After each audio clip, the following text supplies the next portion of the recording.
Ăn đào nhá, đào vòng câu nhá, ngon, ngon lắm này. Thử một miếng này. Wow ơi, miếng to ha,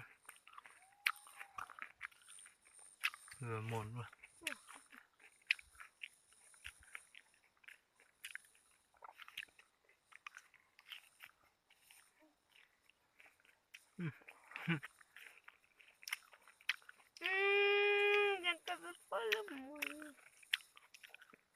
Ngon thật.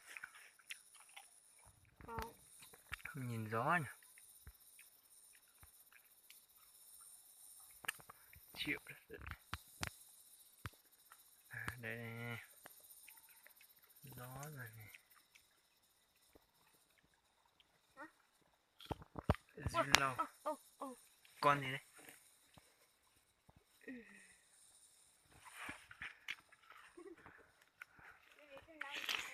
Có chưa? Ngon thật. Nó chưa rồi.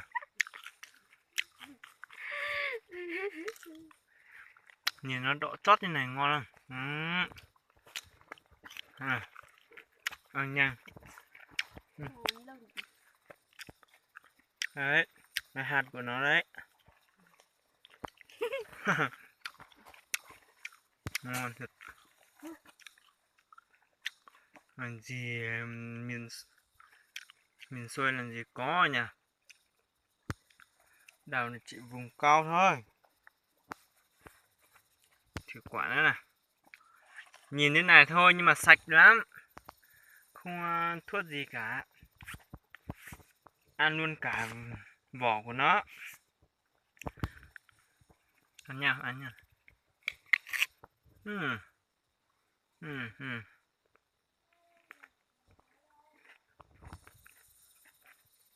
Thôi, về đây.